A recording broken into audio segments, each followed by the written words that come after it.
warahmatullahi wabarakatuh. Waalaikumsalam warahmatullahi wabarakatuh. Salam Ibu Bapak Guru Hebat SDN Negeri 3. Terima kasih atas kesempatan yang diberikan kepada saya untuk memberikan apa yang sudah saya terima selama pelatihan guru penggerak pada modul 1.4 yang mana akan saya laksanakan diseminasi modul 1.4 yaitu budaya positif. Bapak Ibu sekalian, mengapa di sini saya harus menyampaikan tentang budaya positif? Karena menurut saya secara pribadi bahwa budaya positif ini nanti akan menjadikan topik atau hal yang sangat menarik untuk kita diskusikan. Karena apa? Banyak hal yang ternyata seperti ini, padahal saya sudah melakukan ini. Nah, dari situ mungkin kita akan sharing, berbagi pengalaman antara teori dan kenyataan yang sudah kita laksanakan seperti apa. Jadi nanti kita kemasannya tidak share di sini menggurui atau menyampaikan atau mendikte Bapak itu tidak, tetapi menyampaikan untuk mendapatkan solusi terbaik di dalam pembelajaran kita selama ini, di dalam mendidik putra-putri SDN Negeri 3 kita selama ini, sekarang dan selanjutnya. Baik Bapak Ibu sekalian, pada modul 1.4 budaya positif nanti apa saja yang akan kita bahas ya. Nanti ada 6 poin yang akan kita kupas satu persatu ya. Pertama yaitu disiplin positif dan nilai kebajikan. Yang kedua teori motivasi, hukuman dan penghargaan serta restitusi, keyakinan kelas, kebutuhan dasar manusia dan dunia berkualitas. Yang kelima restitusi, yaitu 5 posisi kontrol. Yang terakhir restitusi segitiga restitusi. Nanti apa disiplin positif dan nilai kebajikannya ini akan kita bahas satu persatu. Nah, ini untuk mengawali saya minta tolong satu relawan untuk menggenggamkan tangan. Nah, ini Pak Joko sudah begini. Nggak apa-apa Pak. Ya kalau Pak Joko nggak berminat menggenggam tangan ya ini gitu aja lah Pak. Atau mungkin Mas Wawan menggenggam tangan dah. Menggenggam tangan ini saya butuh 2 relawan, satu menggenggam tangan, yang satunya menjadi lawan untuk berusaha membuka genggaman tangan Pak Wawan. Mungkin Pak Men. Nah, Pak Men coba lakukan sesuatu biar Mas Wawan ini mau membuka kepala tangannya. Apa yang dilakukan? Betul sekali. Mengitik-itik nanti siapa tahu tangannya terbuka. Ternyata Pak Wawan tetap bersikukuh untuk mempertahankan apa yang digenggam. Mungkin Bu Mami, nanti tak kasih bakso, tak beri nasi goreng. Masalah tetap menggenggam. Dari apa yang dilakukan masalah ini kira-kira apa yang dimaksudkan dari permainan ini, Bapak Ibu? Mengapa Mas Wawan? Mengapa kok jenengan tidak mau membuka genggaman tangan ini? Secara besar pendirian. Pendirian, sesuatu yang berharga. Nah, sesuatu yang berharga itu pasti akan dipertahankan, dilindungi. Tidak semua orang akan kita berikan keleluasaan untuk melihat apa yang kita yakini, apa yang kita genggam, apa yang kita sembunyikan. Nah, tapi ketika dengan sukarela Pak Wawan ini loh aras belok. Nah, apa ternyata hanya kerikil. Nah, tetapi kerikil ini mungkin bagi Pak Wawan adalah sesuatu yang sangat beragam. Mengapa? Punya nilai historis tersendiri kerikil ini. Nah, begitu juga dengan siswa kita. Ketika siswa kita itu memposisikan dirinya sebagai orang atau objek yang harus kita kontrol, yang harus kita kamu harus melakukan ini. Padahal dia tidak suka, tidak mau ya, untuk melakukan apa yang kita perintahkan. Nah, tetapi anak ini mungkin mau, tapi tidak dengan ikhlas, tidak dengan kemauan diri sendiri. Hal inilah mungkin yang akan kita ingin tahu lebih jauh. Mengapa ya anak kok seperti itu? Atau diri kita sendiri saja. Ketika kita mempunyai keyakinan terhadap sesuatu hal yang kita pegang, itu kita tidak dengan serta-merta akan membuka atau menyerahkan. Ini rahasia loh, rahasia keluarga saya, nggak akan saya beberkan kepada siapa saja.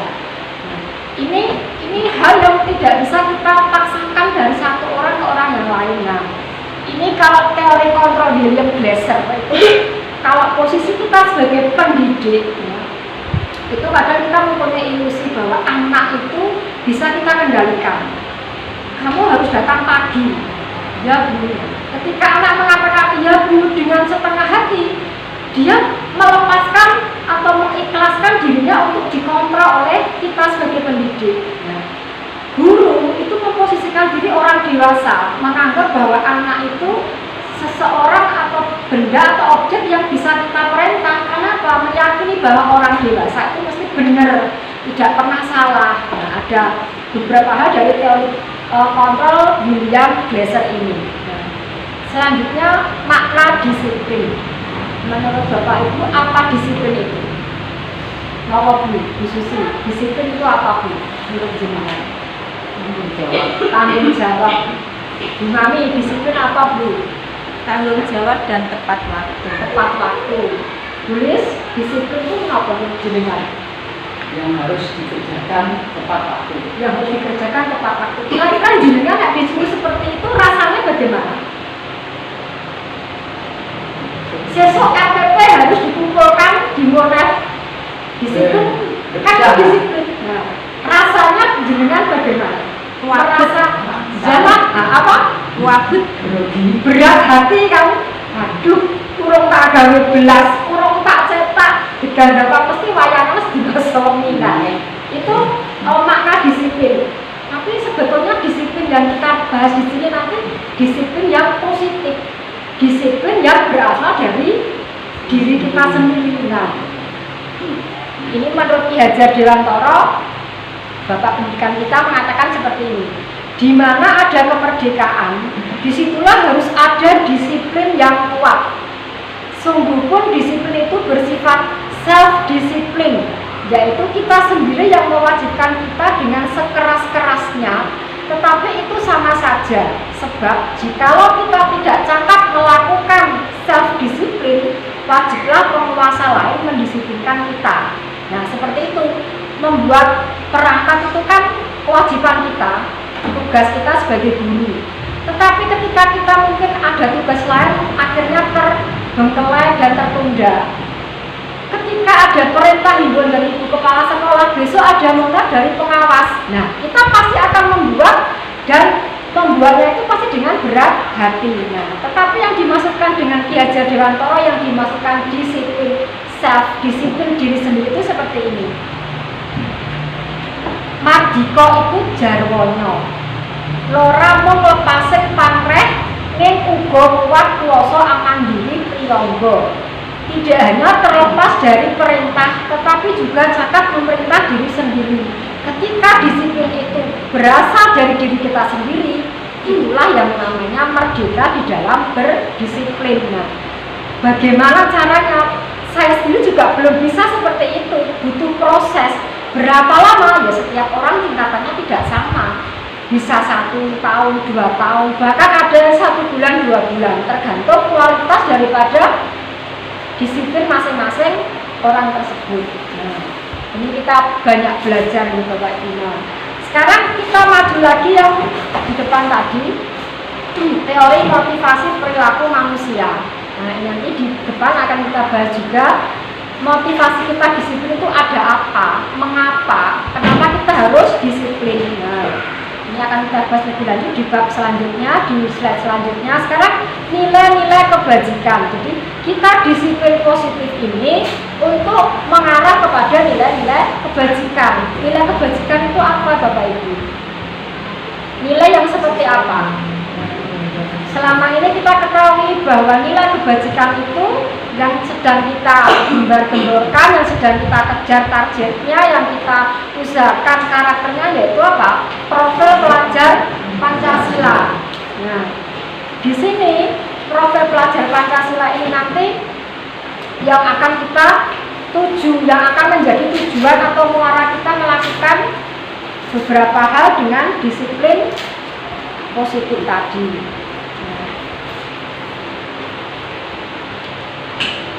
Nah, ini mungkin sudah kita lakukan Bapak Ibu untuk profil pelajar Pancasila ini di sekolah kita ya.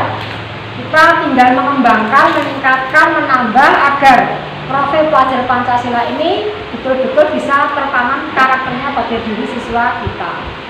Nah, dari satu ini, disiplin dan nilai kebajikan, mungkin kita bisa mengulas kira-kira apa yang menjadi ganjalan, apa yang tidak sama dengan yang kita lakukan. Kita merefleksi diri. Kira-kira apa tuh Bapak Ibu? Bu Abel mungkin bisa memberikan pengalaman berbagi dari disiplin dan nilai kebajikan yang sudah kita tanamkan kepada siswa kita itu yang kiranya bertentangan dengan teori ini apa? Selama ini kami belum bisa menerapkan disiplin yang sesuai diharapkan tadi sesuai kenyataan karena melihat latar belakang dari anak, kebanyakan kita mayoritas anak-anak yang kurang disiplin memangnya. Jadi kami belum bisa menerapkan disiplin yang tanpa paksaan, tanpa ancaman. Tadi saya lihat kalau anak itu bisa disiplin, yang saya lakukan akhir-akhir ini adalah mereka yang masih perlu disadarkan atau katakanlah ancaman sedikit Memberikan tekanan. ya. Kita menjadi kontrol. Saya loh yang paling benar, saya gurumu, kamu harus mengikuti apa yang saya sarankan. Seperti itu ya Bu. Kenyataannya seperti itu yang sudah kita lakukan karena memang betul ketika kita mungkin seperti upacara pada pagi hari Senin itu menyuruh anak berdiri sikap sempurna dan diam itu, kalau hanya sikap sempurna istilah di tempat, kalau untuk anak-anak kelas bawah terutama mungkin 1 menit saja sudah beralih, sudah kakinya nyaduk, kakinya ke kanan ke kiri dan sebagainya. Nah, kalau anak ini mau tertib mengikuti apa yang diperintahkan, tentunya kita juga akan tangan kita begini ini sudah termasuk ancaman Bu Susi ya. Nah, dengan kelas 1, nah ini termasuk juga kita sudah mengontrol anak, melarang anak untuk ramai. Nah, sadar tidak sadar kita sudah melakukan hal-hal yang mungkin agak berbeda dari teori yang dimasukkan tadi.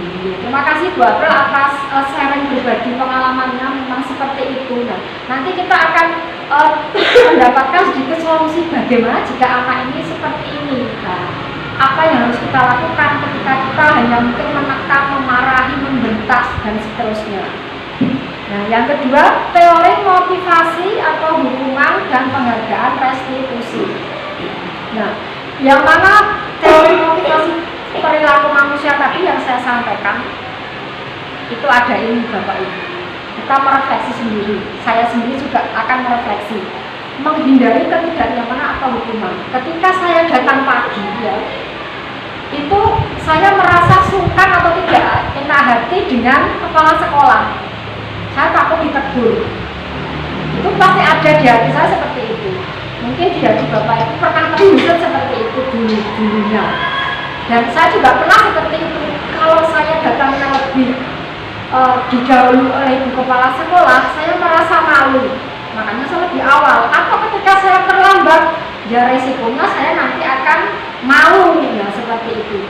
Berarti ketika saya datang terlambat, itu karena saya merasa takut untuk ditegur oleh ibu kepala sekolah. Berarti level saya itu masih level paling rendah, takut ditegur. Nah, yang kedua, mendapatkan imbalan atau penghargaan. Nah, Bu Susi, coba jenengan datang terlambat ini pernahkah punya pemikiran atau merasakan kalau saya datang awal tuh mesti ada teman saya atau kepala sekolah, nah Bu Susi saged pagi sudah datang ke sekolah, tidak punya putra cilik jadi bisa datang. Nah, apakah punya perasaan seperti itu ketika datang lebih awal dari biasanya? Pengalaman waktu itu ya merasa ya tidak bisa kalau datang kecewa sama sungkan dengan atasan, dengan temannya. Nah, itu rata-rata seperti itu. Kalau ujian saya rasa mungkin tertentu saja ya, kita mungkin tidak ingin selalu dipuji. Nah, tetapi ketika sungkan, merasa tidak enak ketika ditegur, itulah yang membuat kita disiplin di level paling bawah. Tetapi ketika kita sudah di level paling atas ini, menjadi orang yang mereka inginkan dan menghargai diri sendiri dengan nilai-nilai yang mereka percaya. Nah, artinya ini ketika kita datang pagi, ya memang tugas saya datang pagi. Suka tidak suka itu memang kewajiban saya untuk datang pagi. Kalau saya datang pagi, saya akan dijadikan teladan oleh murid kita, siswa kita. Ingin sekali saya seperti itu. Saat ini sedang berusaha, entah kapan akan berhasil seperti itu. Karena selalu saja banyak hal atau rintangan untuk datang pagi. Walaupun sudah bangun jam 3, jam 4, tapi ketika awal di bumi jam 6 itu pasti banyak hal yang menjadikan saya harus mesti telat lagi ya, seperti itu. Padahal di hati kecil saya sudah berniat ya memang tugas saya datang lebih awal. Tetapi kenyataannya selalu tidak bisa. Untuk mencapai level ketiga ini paling tinggi levelnya ini ya itu tadi dibutuhkan kemerdekaan tadi, disiplin yang merdeka. Jadi bukan tanpa paksaan. Kalau saya datang pagi ya memang tugas saya datang pagi. Memang ya saya harus seperti ini memberikan contoh. Bukan karena apapun. Nah, ini mungkin berproses ya, terutama untuk saya untuk seperti ini. Karena di awal karena saya hanya datang pagi itu sungkan dengan bapak ibu yang lain. Walaupun sebetulnya saat ini sudah saya niatkan ya harus datang pagi, tapi kenyataannya selalu belum bisa. Nah, ini teori perilaku manusia. Kira-kira kalau diterapkan ke siswa kita yang kelas atas ya, mungkin Bu Mami ini mungkin punya siswa yang dengan tingkat motivasi dirinya yang dikatakan kelas 6 itu kelas paling tinggi, tetapi kenyataannya ketika dia motivasi, diajak bicara tentang motivasi kok ya sama saja, artinya belum ada peningkatan. Mungkin bisa merefleksikan murid-muridnya tentang motivasi ini, kira-kira melakukan kegiatan itu atas dasar apa? Saya. Iya. Pertama saya tanamkan rasa suka dulu. Jadi anak itu gimana dia suka dulu, baru saya beri motivasi. Kalau belajar itu istilahnya gimana ya, akan menambah pengetahuan dia. Tapi awal pertama dia biar suka dulu dengan mata pelajaran itu. Karena kalau dia tidak suka apapun bentuknya yang dipaksa, tetap anak itu juga tidak mau. Disuruh nulis pun kalau dia tidak suka ya sudah. Jadi awalnya diberi rasa senang dulu, diajak dia menyanyi atau apa gitu. Biar dia suka. Diciptakan suasana nyaman. Iya. Baik itu lingkungannya maupun hatinya. Setelah itu mungkin baru anak akan digiring untuk ke arah bahwa belajar itu kewajiban, kebutuhan yang harus dilakukan oleh seorang pelajar. Bagus juga begitu. Kalau anak sudah punya belajar itu sebagai kebutuhan itu luar biasa sekali. Mungkin dari 30 siswa mungkin hanya 50% itu sudah bagus. Tapi bagaimana dengan siswa lainnya yang belum ke arah seperti itu? Nah, apa yang akan kita lakukan? Ketika kita hanya memberikan situasi yang menyenangkan, terus anak akan merasa nyaman, akhirnya menyukai pelajaran, apa yang kita perintahkan anak akan melakukan, itu akan membuat anak merasa termotivasi dari dalam dirinya. Tetapi bagaimana dengan anak-anak lainnya yang mungkin 50% belum ke arah itu? Nah, itu tantangan bagi kita. Nah, itu perlu kita ketahui juga, mengapa ya anak-anak ini loh sudah tertata, diberitahu ini bisa sesuai dengan yang saya harapkan, tetapi yang sebagian ini kok belum. Ini kenapa? Nah, akan kita ketahui beberapa motivasi anak yang mengakibatkan dia berperilaku menyimpang dari disiplin. Nah, ini ketika separuh anak yang kita arahkan tadi sudah sesuai, mungkin sebagian anak tadi yang kita sampaikan di awal belum sesuai harapan kita. Biasanya kita melakukan apa, Bu? Nah, saya sering menyaksikan Bu Mami menyuruh siswanya lari-lari, itu kenapa, Bu? Ya sebagai bentuk hukuman. Iya. Karena apa? Karena dia tidak disiplin, tidak tanggung jawab. Terus supaya ada kejelaan dia untuk tidak melakukan hal itu lagi. Istilahnya. Berhasil nggak, Bu? Kayaknya tidak ada yang nggak berhasil ya. Dihukum, pas dihukum malu panas ini bocah kalau malah bujuan ya. Malah salah di suka. pokoknya aku seneng nggak. Tapi sesuk ya cewek. Nah, itu ada apa dengan mereka? Nah, terus konsekuensi, bukan konsekuensi ya, konsekuensi. Nah, apa beda hukuman dan konsekuensi? Tulis. Menurut jenengan apa bedanya konsekuensi dan hukuman? Ya, tapi hukuman jelas anak gaduh rame gak ngerjakan PR. Ayo mari keluar lapangan. Nah, tapi kalau itu biasanya Bu Monika mesti wajarnya dengan marah ya. Hukum mesti marah kok. Ayo Serius. Nah, Wajah serius serius. mesti wajarnya wajah tegang. Bocah mesti harus nurut gitu. Kalau konsekuensi menurut Bulis bagaimana? Bedanya apa? Hukuman dan konsekuensi menurut Bulis? Konsekuensi harus sesuai dengan apa yang diinginkan. Yang sudah disepakati ya. Misalkan kalau tidak mengerjakan PR harus mengerjakan di lapangan, di teras, tidak boleh masuk. Biasanya nada bicaranya bagaimana Bu? Agak tinggi juga ya, cuma bedanya mungkin itu sudah sepakat antara siswa dan guru. Nanti kalau tidak mengerjakan besok membersihkan kamar mandi. Itu sepakat anak dan guru sepakat seperti itu. Kalau hukuman tadi kan sepihak, guru yang menentukan, ayo lari, ayo menulis kalimat tidak akan mengulangi 100 kali dan sebagainya, itu guru yang menentukan hukuman. Tapi kalau konsekuensi sepakat, berarti lingkungan orang garap PR, dia berarti mengerjakan di luar. Nah, sekarang restitusi apa restitusi? Mungkin Bapak apa restitusi? Restitusi itu seakan-akan kita mengingatkan tapi ada jalan atau solusi. Tidak betul. Salah ada solusi. Mengapa harus restitusi? Restitusi itu ternyata tidak hanya menghakimi anak. Anak tidak mengerjakan PR itu mesti kan kita diomongin bolak-balik orang garap, kayak orang garap nangis dihukum lah. Kita pasti dengan intonasi tinggi, nada bicara tinggi dan tidak jarang juga kepala juga ikut nyut-nyut gitu ya Bu ketika menghadapi anak semacam itu. Nah, terus diomongin si orang menaik. Tetapi dengan restitusi ini anak akan mendapatkan solusi ketika contoh ya misalkan muridnya 2 April itu di kelasnya punya kesepakatan harus merapikan buku tulisnya. Contohnya apa merapikan buku? Ada sampul, ada namanya, tidak ada coret-coretannya. Sebagian anak sudah mengikuti apa yang disampaikan atau diharapkan namanya rapi. Tetapi beberapa anak ini kok masih belum ya? Nah ini kita tanya, kenapa kok belum diberi sampul?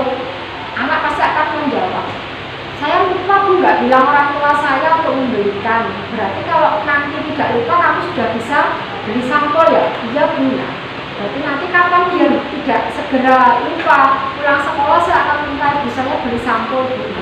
Besoknya ketika dicek mungkin sudah ada sampul yang baru sudah, tapi bisa jadi ada juga anak yang belum sampulnya baru. Ketika ditanya lagi, loh kamu kok belum dan temanmu sudah? Saya lupa Ibu nggak beli lah. Loh kenapa lupa? Ya tadi saya tergesa-gesa terus di perpus di koperasi sudah tutup, saya nggak bisa beli. Nanti kalau istirahat di koperasi ya iya Bu ya.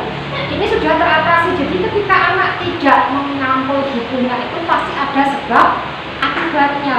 Mungkin lupa, mungkin belum punya uang, belum diberi uang dan sebagainya. Kita memberikan solusi.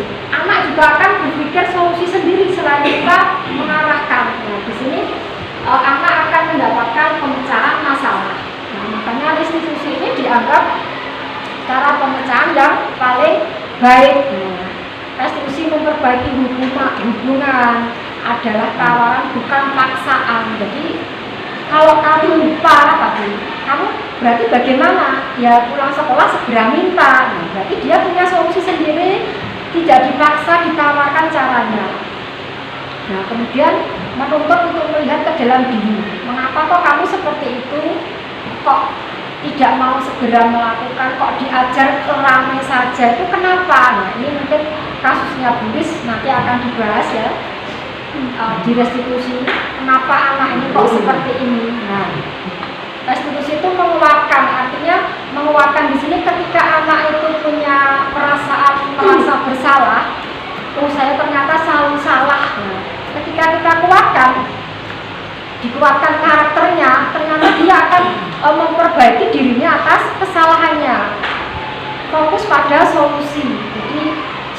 anak ini ramai.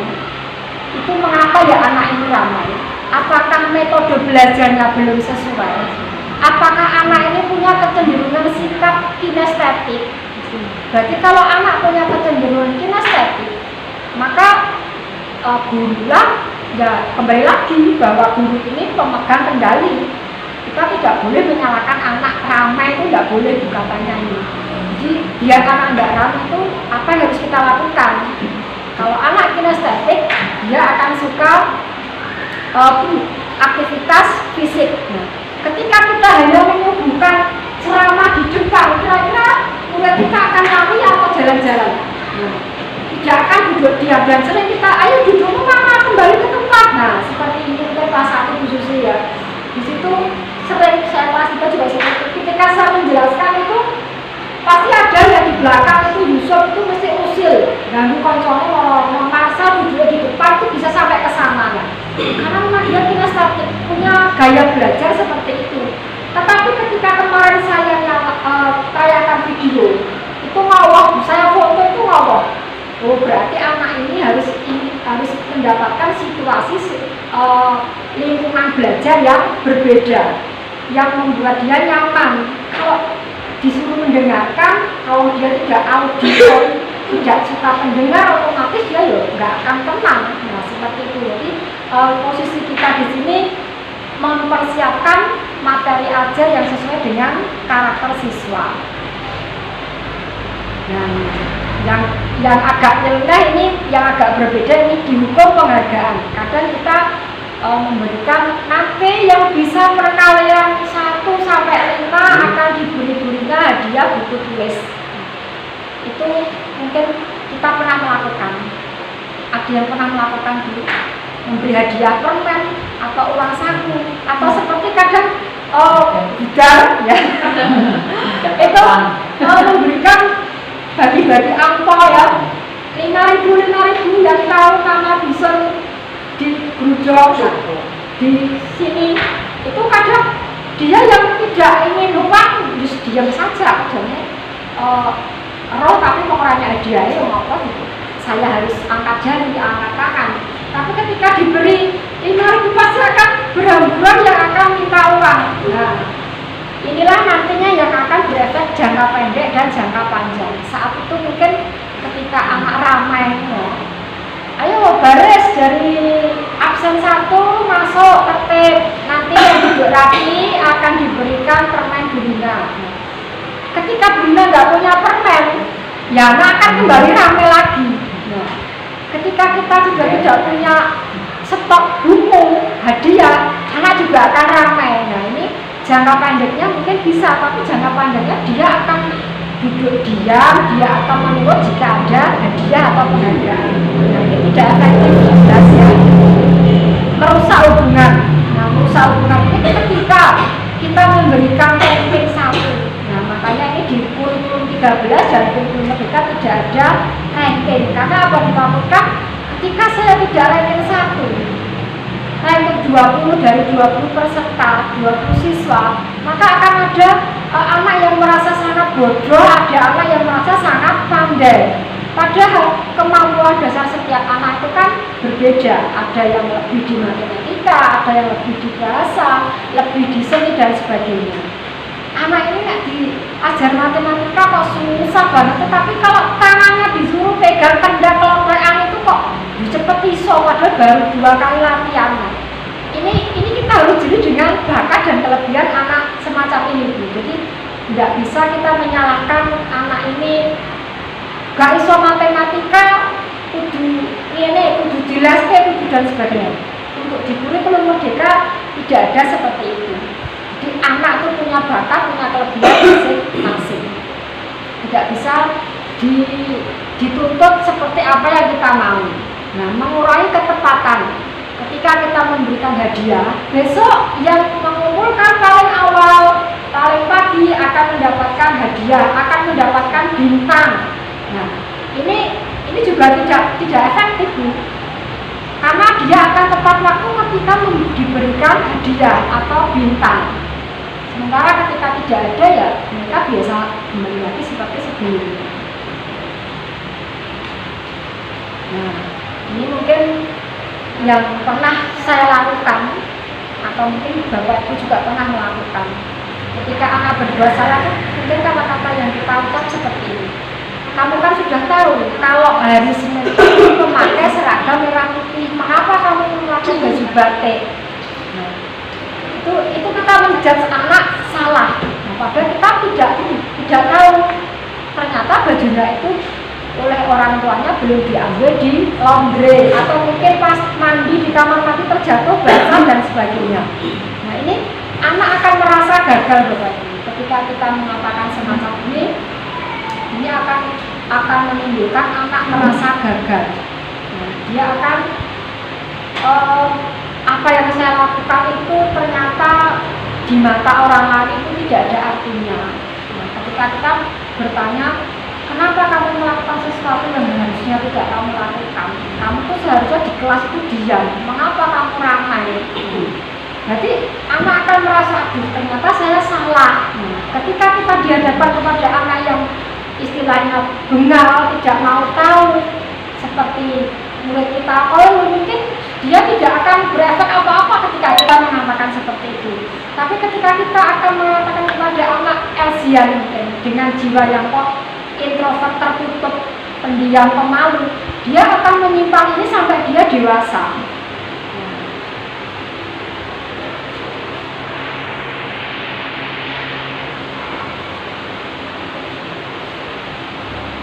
Selanjutnya, nah ini dari depan tadi kita sudah membahas disiplin positifnya anak seperti ini, mengapa tidak bisa seperti yang kita harapkan. Terus kenapa kita memberikan hukuman, mengapa kita harus restitusi, kita harus punya keyakinan kelas atau keyakinan sekolah. Apa itu keyakinan kelas? Mungkin kalau dulu kita bisa mengatakan kesepakatan kelas di awal kita mengajar. Biasanya nanti ketika kita di kelas tidak ada yang ramai, tidak ada yang izin keluar masuk ke kamar mandi, dan sering. Atau mungkin ketika ulangan tidak boleh mencontek, ketika tidak mengerjakan PR harus dihukum. Nah, itu biasanya kesepakatan yang dilakukan di kelas. Tapi keyakinan kelas ini beda dengan peraturan kelas. Ada yang persoal apa beda keyakinan kelas dan peraturan kelas? Apa Pak Joko? Peraturan apa Pak Joko? Dengan sok bikin peraturan kelas, masuk jam 7 kurang 1/4 harus pakai seragam olahraga. Kalau olahraga tidak boleh pakai celana selain celana olahraga. Itu menurut Pak Joko peraturan sekolah itu atau peraturan kelas itu apa? Mengapa kok beda antara keyakinan dan peraturan? Menurut jenengan apa? Tidak ada benar salah Pak. Cuma ini kan yang kita ketahui sejauh ini saja. Ya, memang olahraga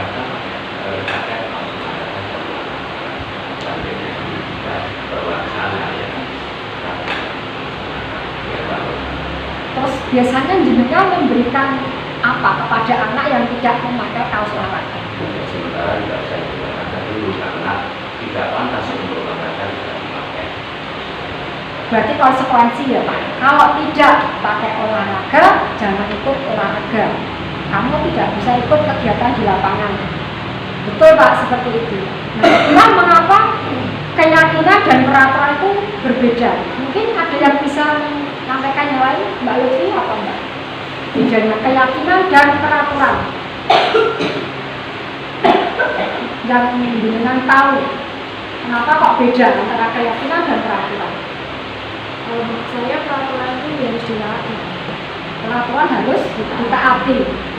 Jika tidak ditaati, Ada konsekuensi. sanksi atau hukuman. Biasanya berupa apa peraturan itu?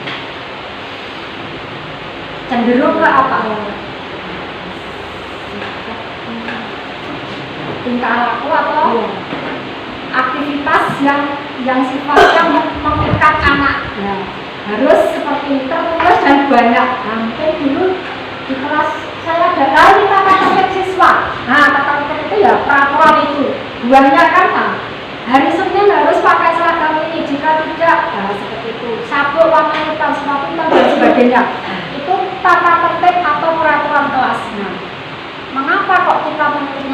keyakinan kelas. Nah, karena keyakinan kelas itu sifatnya abstrak Bapak Ibu. Nah, abstrak itu bagaimana? Abstrak itu ya tidak terlihat berupa karakter. Kalau peraturan itu kan sifatnya verbal, ya harus dilakukan. Kalau tidak dilakukan ya kamu melanggar peraturan, berarti kamu dihukum, konsekuensinya seperti ini. Tapi kalau kita mengungkapkan keyakinan kelas atau sekolah, berarti itu sifatnya abstrak, berupa pernyataan universal. Universal tadi contohnya nilai-nilai kebajikan yang diakui oleh semua orang, semua kalangan, seperti di profil pelajar Pancasila. Nah, itu pernyataan-pernyataan yang mengacu ke arah situ, dibuat dalam bentuk positif, pasti hal-hal yang bagus, pasti tidak ada kata tidak apa. Kalimatnya mesti orang mendengar itu nyaman dan merasa tidak dipaksa-paksa, tidak terlalu banyak. Nah, mungkin hanya 1 atau 2, 3, satu keyakinan kelas, tetapi nanti penjabarannya yang banyak. Memaknainya dari satu kesepakatan atau keyakinan ini bisa dikembangkan, bisa diterapkan di lingkungan kelas. Kalau saya punya keyakinan kelas ya, untuk kelas saya mungkin beda dengan kelasnya Bu Susi kelas 1, beda dengan kelasnya Bu Jati kelas 2. Nah, ini sewaktu-waktu juga bisa berubah keyakinan kelas itu sesuai kebutuhan. Nah, nanti saya akan contohkan keyakinan kelas yang saya buat di kelas 3, kebutuhan dasar manusia dan dunia berkualitas.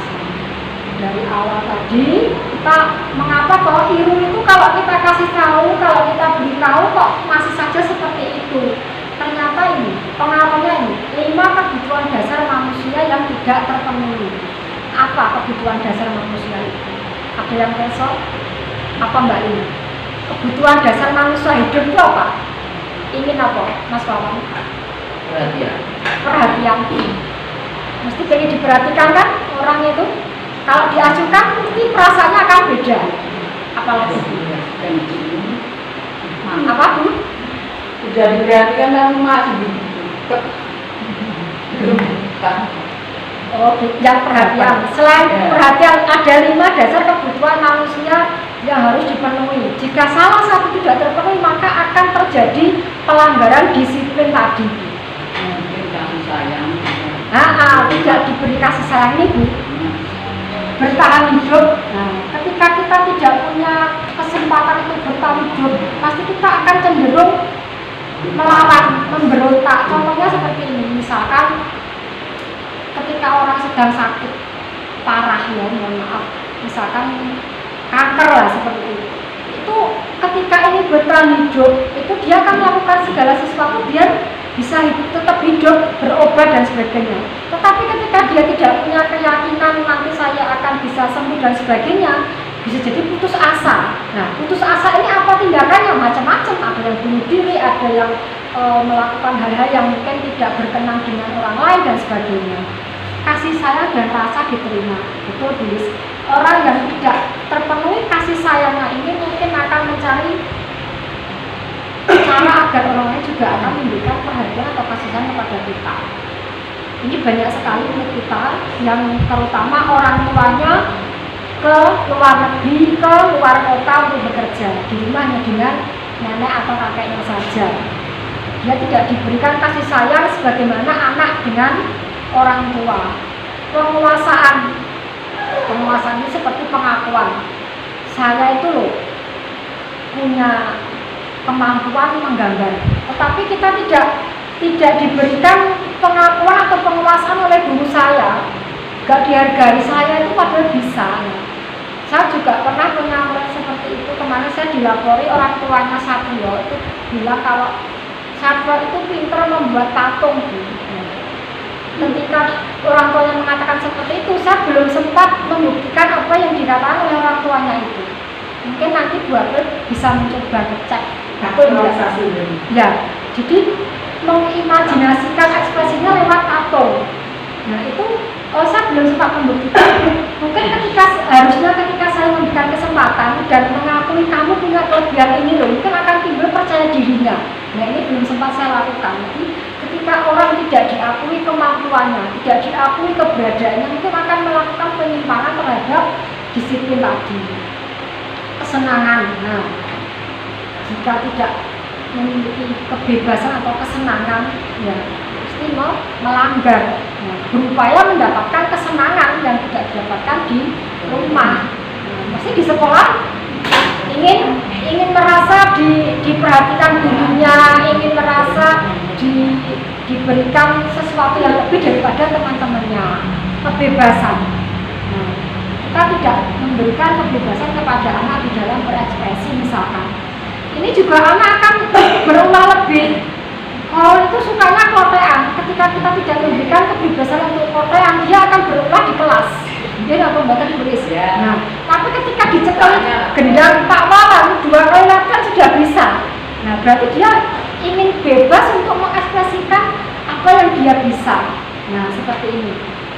Ini mungkin ya kita juga dalam tahap belajar memahami pedagogik anak-anak kita agar proses pembelajaran kita lebih bermakna dan berkualitas.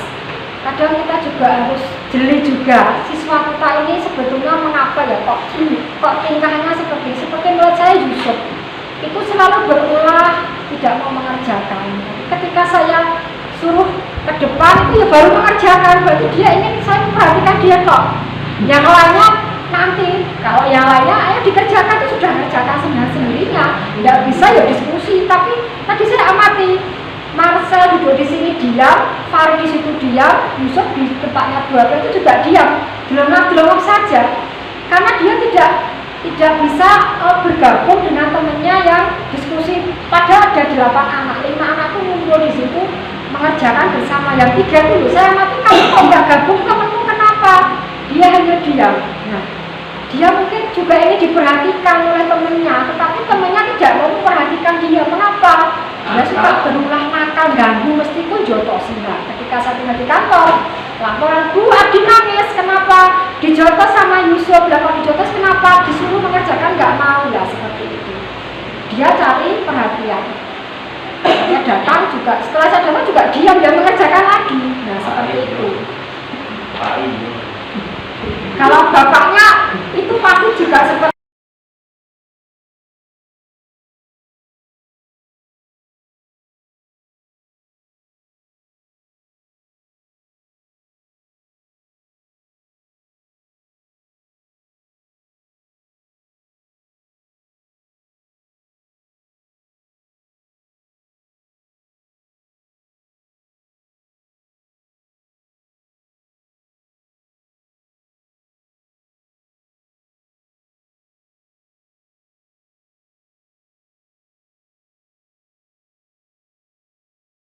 tanya anaknya seperti itu. Masa ya kalau dua-dua seperti itu Pak, sudah sering saya panggil satu tukang. Jadi saya mohon bantuannya, kerjasamanya untuk membimbing si Yusuf di rumah, karena kalau di sekolah saja tidak bisa. Terus bayarnya juga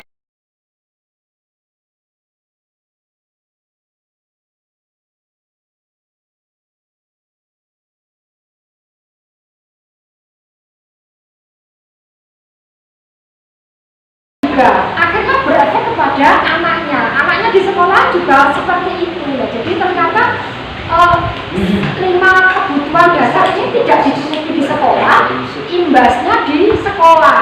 Nah ini kita harus betul-betul jeli melihat kondisi latar belakang siswa kita, mengapa mereka suka cenderung berbuat ulah yang negatif, mengganggu dan sebagainya. Ini ternyata setelah kita amati ya memang mereka punya latar belakang yang tidak sesuai dengan yang kita harapkan. Jadi kesimpulannya 5 kebutuhan dasar dari anak ini tidak terpenuhi, dia akan berupaya. Tidak hanya anak, kita saja juga seperti itu. Ketika kita ingin makan ya, bertahun-tahun makan. Ketika kita lapar kan, kita ya tidak punya nasi di rumah, ya beli ke warung. Itu ketika kita tidak punya uang, ya, kita akan kelaparan, menahan lapar. Ketika menahan lapar apa? Ya tindakan kita mungkin tidak terpuji. Mungkin kita akan mencuri, kita akan mengambil makanan milik orang lain dan sebagainya. Itu beberapa tindakan yang melenceng dari norma atau disiplin positif tadi ya, salah satu penyebabnya 5 kebutuhan dasar itu tidak terpenuhi. Jadi tidak berlaku pada siswa saja, kepada orang dewasa pun juga seperti itu. Nah ini 5 posisi kontrol. Kita tadi di posisi kontrol. Nah, ada 5 ini Bapak Ibu. Panjenengan seringnya yang mana? Pembuat rasa bersalah, penghukum, tenang, manajer, pemantau. Apa Pak Wawan panjenengan yang sering di posisi kontrol, pemantau? Boleh bisa cerita pemantau yang bagaimana? Memantau anak-anak yang khususnya kurang lagi. Betul. Memantau di sini Ya, begini. masalah. Posisi memantau itu biasanya kita mengawasi di kelas itu. Role kita awasi. Ini topiknya role. Role kita posisi pemantau. Kamu di kelas ramai itu benar atau salah Bu?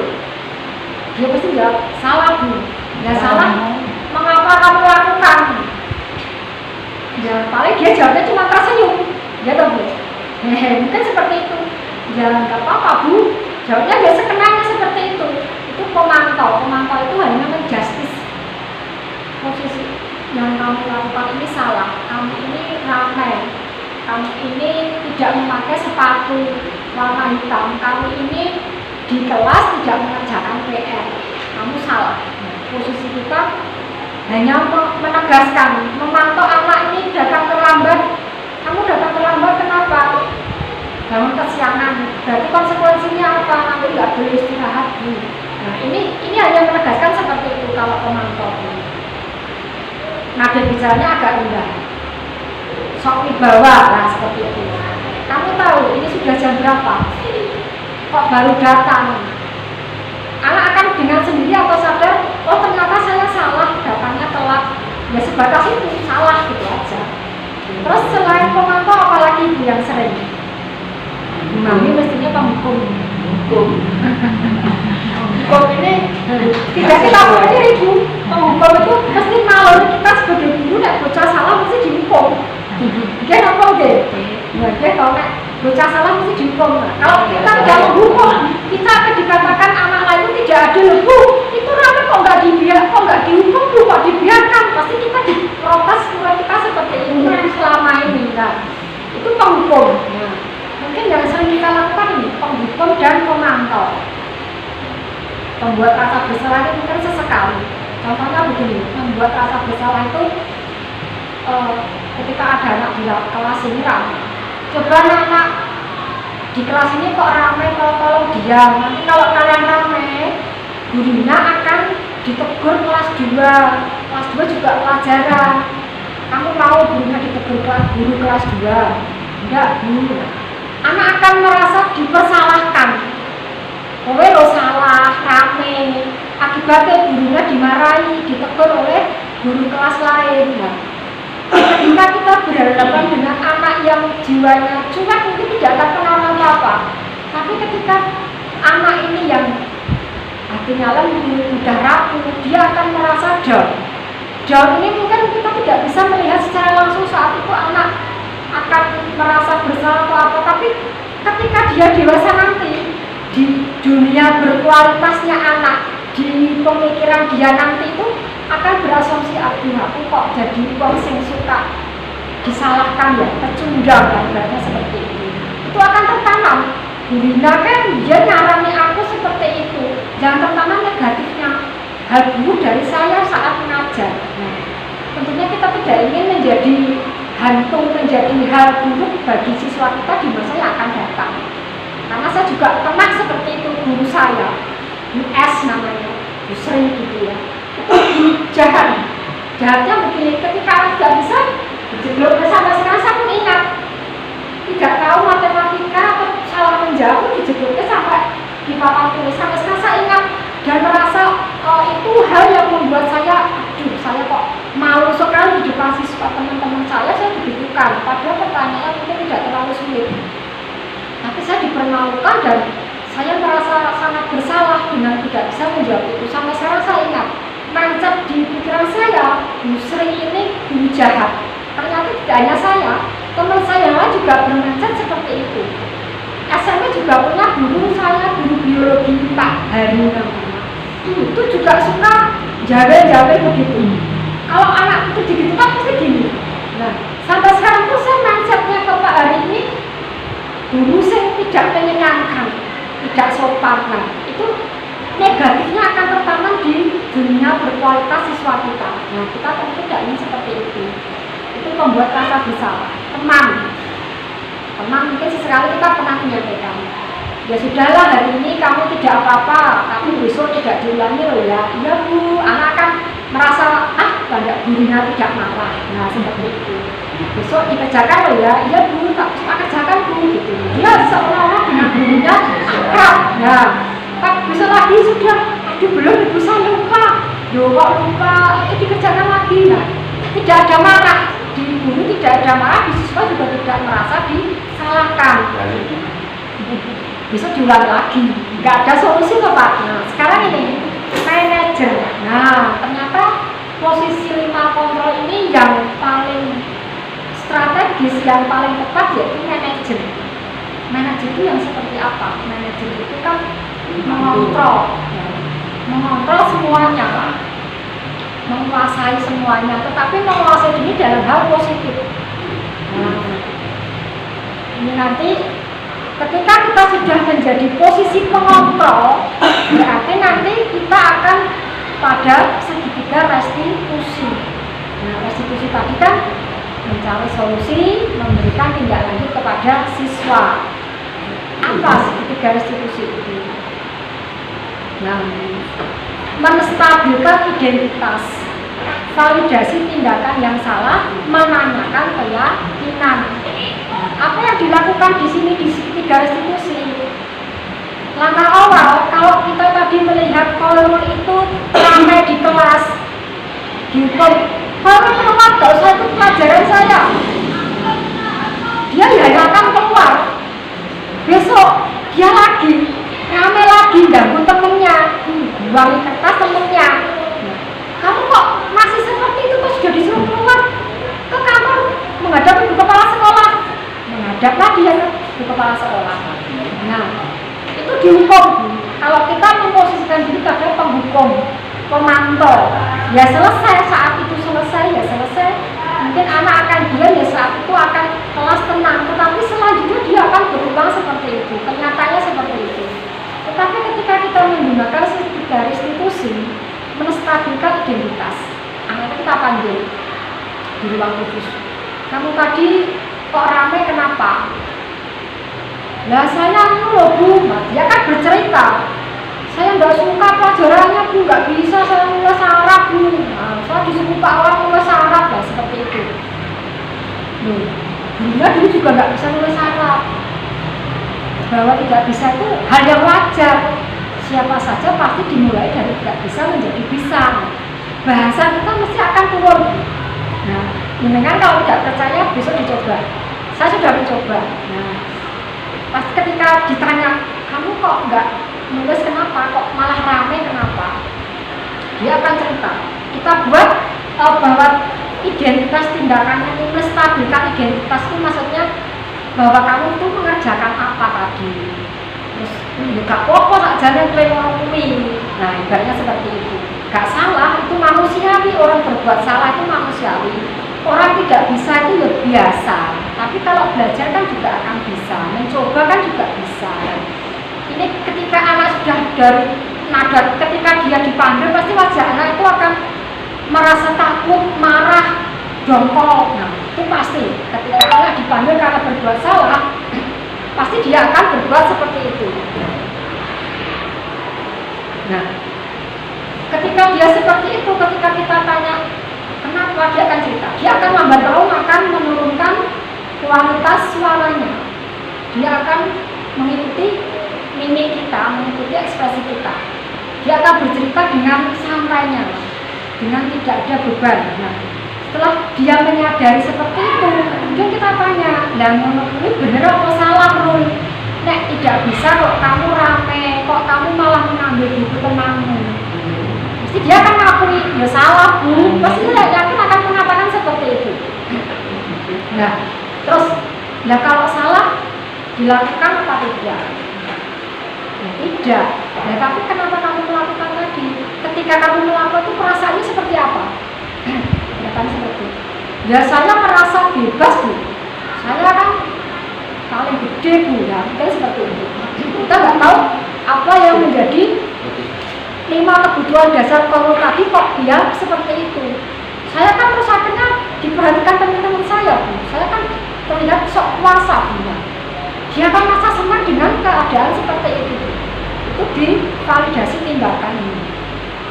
Oh ternyata Korul itu seperti itu ingin diperhatikan oleh temannya, oleh guru. Nah, ketika dia ingin diperhatikan, ya dia akan melakukan hal-hal yang membuat dia seperti itu.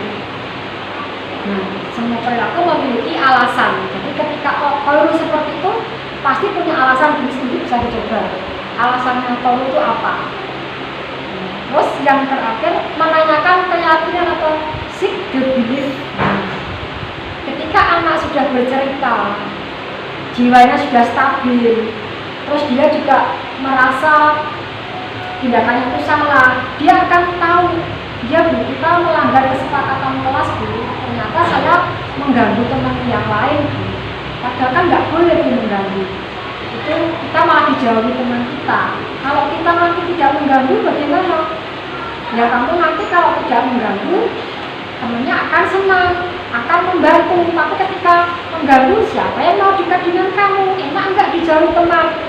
Ya tidak enak. Dia akan berpikir sendiri. Arahnya nanti akan mencari solusi sendiri, kita hanya menuntun. Nah, yang jadi masalah mungkin di kelas bawah, di kelas 1, kelas 2 Bu Susi. Ketika anak rame itu kalau diajak ngomong nggak akan bisa seperti kita ngajak ngomong dengan kelas atas. Nah, apa yang dilakukan? Nah, Bu Susi akan, ya bahasanya kita sesuaikan dengan anak. Kalau kita ngomong keyakinan kelas kita apa? Nggak akan mudah dia. Nah, yang kamu lakukan itu benar atau tidak? Harusnya bagaimana? Yang tidak membawa alat sholat, tidak membawa rukuk, tidak membawa sarung, berarti apa ya yang harus kita tanamkan pada siswa kita? Di sini kita kemarin melakukan kegiatan HUT, permainan. Apa nilai yang tertanam di sini? Nah, di sini kita menanamkan kerjasama, kemandirian, kegotong royongan itu ada di sini. Nah, ini perlu kita kembangkan dan mungkin sering kita lakukan. Kenapa? Ketika kita memberikan wadah anak untuk melakukan aktivitas dengan merdeka, dengan kebebasan, kebutuhan anak yang bebas tapi terpenuhi, ini bisa memunculkan disiplin positif yang mandiri tadi. Ya terus kapan itu bisa terwujud? Kita juga tidak akan tahu, karena semua itu berproses. Ketika kita menciptakan hari ini pembelajaran yang bermakna, harapan kita nanti di masa depan mereka juga akan mempunyai mindset yang positif juga. Seperti kegiatan lapangan seperti ini, mungkin di KPS nanti kita bisa, jadi juga ada, gotong royongnya juga ada, impaknya juga ada. Nah, ini bisa kita lakukan.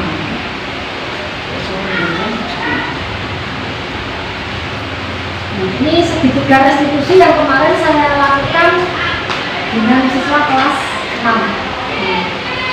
Ini tindakannya ilustrasi kasus satu ini jajan seperti ini Bapak Ibu.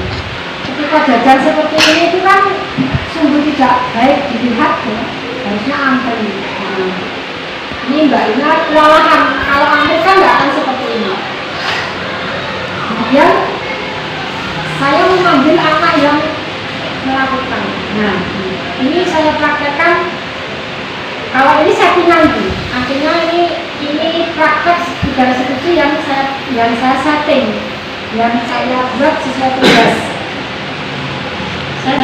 Dia akan bercerita. Kemudian di akhir dia akan paham, dia karena sudah kasihnya akan bisa diajak diskusi. Tetapi ketika saya melakukan dengan kelas 3, ini sudah beda lagi. Tapi tidak ketemu ya.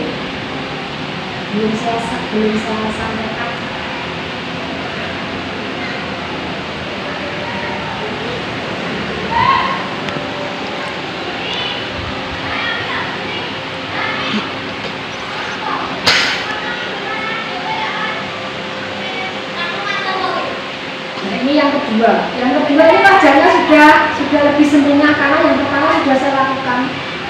untuk Yusuf dan Marcel. Ini awalnya kemarin ketika saya tanya itu wajahnya sudah berkerekan, sudah mau berkelahi terus. Tetapi yang kedua dia sudah agak turun, intonasinya juga turun, ekspresinya sudah tidak takut. Yang pertama kemarin itu masih marah, merasa benar mungkin Bu April tahu waktu itu ya. Merasa saya benar, kamu yang salah, semua menganggap seperti itu. Tetapi ketika perlahan dan anak itu menyadari akan kekurangannya, kesalahannya, akhirnya dia akan merasa oh ternyata yang saya lakukan itu salah. Jadi setelah hasil ini Bu, kamu sudah melakukan apa? Dan saya pun juga tidak begitu menyimpan rasa amarah atau intonasi tinggi ketika ada hal yang seperti ini. Selanjutnya, terima kasih saya akan merefleksi diri saya sendiri dari apa yang bisa sampaikan. Dengan kontrol, ini harus bisa posisi menjadi teman.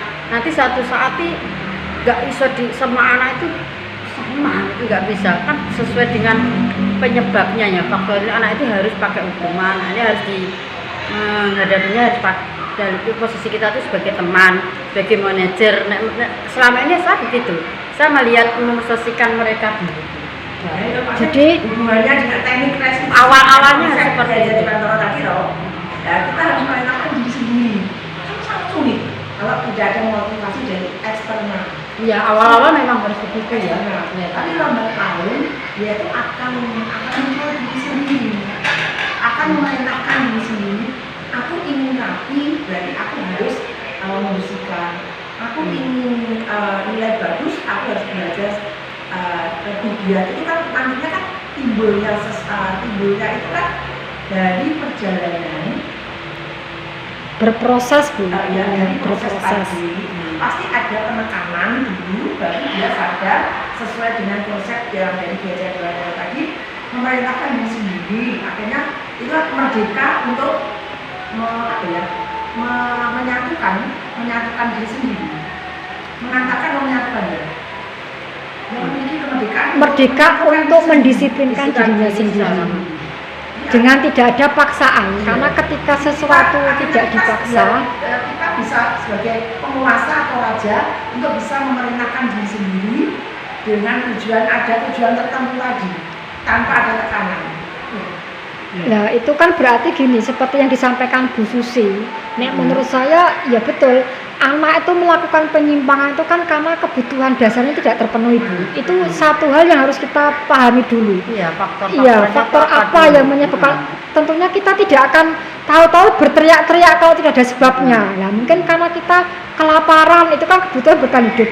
Lapar, minta makan dan sebagainya. Dia akan berteriak atau minta uang atau merampok. Nah itu kan karena dia bertahan hidup agar punya uang untuk membeli makanan.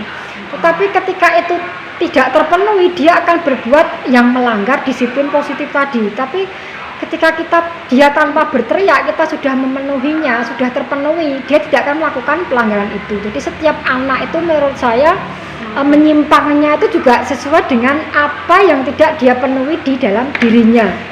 Kalau dia tidak terpenuhi misalkan kasih sayangnya, dia juga akan merasa ingin mencari perhatian, perhatikan gurunya, merasa disayang dan sebagainya. Itu ulah anak untuk mendapatkan itu. Nah, sekarang pertanyaannya, bagaimana dengan anak yang sudah seperti itu kan, ngoten? Bagaimana kita menggiringnya agar mereka mensucikan diri seperti itulah.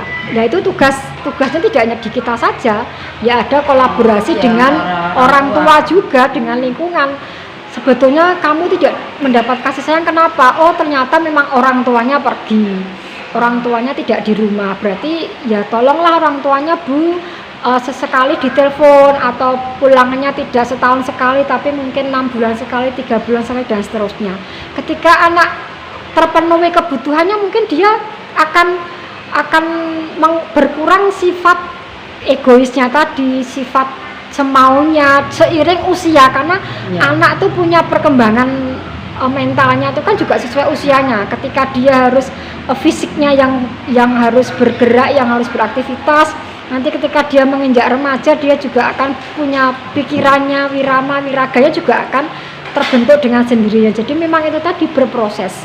kalau kita ingin kapan kita panennya ya, ketika kita sudah melakukan ini, kita nggak akan pernah tahu kapan panennya. Mungkin ya itu tadi 1, 2, 3 tahun dan seterusnya baru akan terlihat kita sudah panen dari apa yang sudah kita lakukan.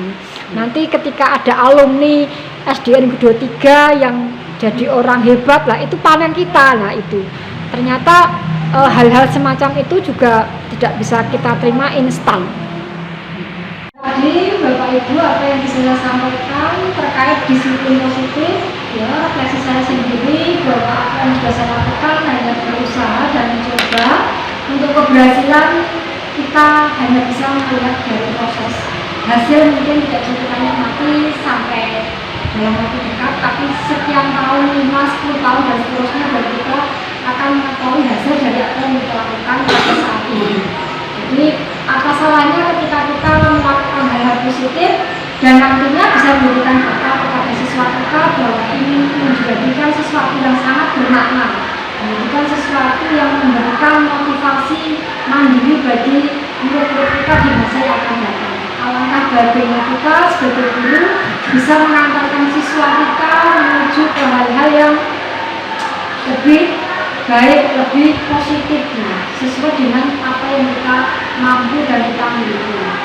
Dan untuk penerapan yang sudah saya lakukan banyak sekali kekurangannya ya, terutama di keyakinan kelas. Mungkin saya harus lebih mendetailkan apa yang dikatakan dengan menghormati itu, dan tidak hanya sekedar hal abstrak itu bisa kita komunikasikan sehingga anak tidak kesulitan di dalam memahami apa makna menghormati, menyayangi, tanggung jawab dan seterusnya. Sementara pada tanggung jawab atau restitusi tadi ya, seperti restitusi, kalau di kelas bawah itu saya belum menata ulang bahasa saya agar apa yang kita harapkan itu sesuai dengan harapan kita, sehingga siswa juga bisa menjawab apa yang kita tanyakan, apa yang menjadi keyakinan kelas kita. Kemudian untuk yang selanjutnya yang sudah kita lakukan nilai-nilai kebajikan yang sudah ada kita lakukan saat ini, semoga bisa menjadikan pengembangan kita lebih positif, lebih maju untuk hal-hal yang lebih baik. Selanjutnya untuk yang nilai kebajikan sudah, sertifikat restitusi juga sudah.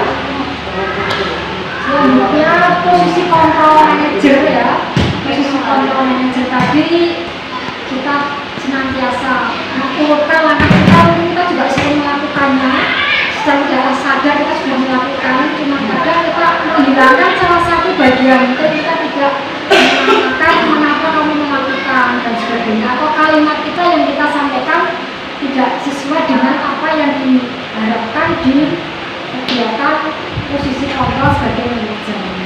Jadi kita berusaha lebih baik untuk kemajuan seperti itu.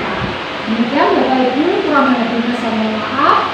Akhir kata, wassalamualaikum warahmatullahi wabarakatuh. Waalaikumsalam warahmatullahi wabarakatuh. Dan